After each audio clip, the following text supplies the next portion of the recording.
Sa veranda, pinalakas naman ni River ang loob ng unang beses naging nominado na si Cyril. Ay, pero hindi ka lalabas. Walang lalabas kahit kayo, bawal kayo lumabas. Sasara ko yung pinto. Hindi ka pwede lumabas. Walang lalabas. Lalo na ikaw. Hindi ka lalabas. Hindi kami papayag. Masakit lang po sa part na parang sobrang aga, kuya. Feeling ko, onti pa lang po yung araw na suspend ko dito sa bahay ninyo. If ever may tasks, I think sobrang grabe yung adrenaline ko to fight. Para hindi magpatalo. Malakas ang isang Cyril manabat. Talaga? Sobra. Makalipas ang ilang oras, si River ay lumapit kay Kuya. Kumatok ka, River? Yes, kuya, may tanong lang ako. Ano yun?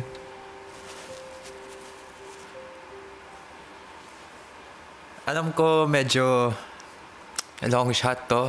Medyo hindi ko alam kung posible. Pero tatanong lang sana ako kung posible ba i-trade ko yung spot ko kay Cyril sa nomination. Bakit? Kapamilya for kapamilya.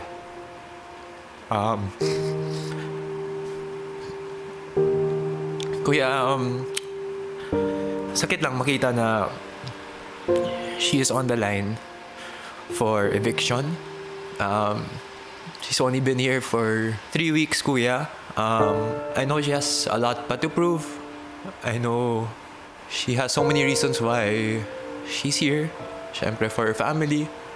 I don't want her to be in this position na close to leaving. Alam ko sobrang lakas ni Cyril. Kaya niya to. Pero I'd rather sacrifice myself for her, kuya. Bakit? Sa lahat ng nominees, sa kanya mo gusto kang makipagpalit? I don't know, kuya. She's like the little sister na, I never had ako kasi yung bunso. And ako rin yung tinuturing niyang kuya dito sa bahay. And wala, kuya, sobrang naging close kami. Ang dami niyang nakwento about her life. At alam ko marami pa siyang ikukwento, kuya. Wala, it just pains me, kuya, na siyempre she has to go through this nomination. River, labis kong naiintindihan kung saan ka nanggagaling. It is a place of love, of understanding. Pero sa kabila nito, ikinalulungkot ko, River. Hindi ko mapagbibigyan ang hiling mo. Yes, kuya. Ang bawat isa sa inyo ay may laban na kailangang harapin. At sa pagkakataong ito, bahagi si Cyril doon.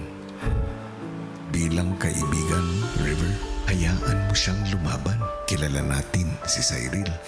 Malakas siya, kuya. Matapang yun. Tama.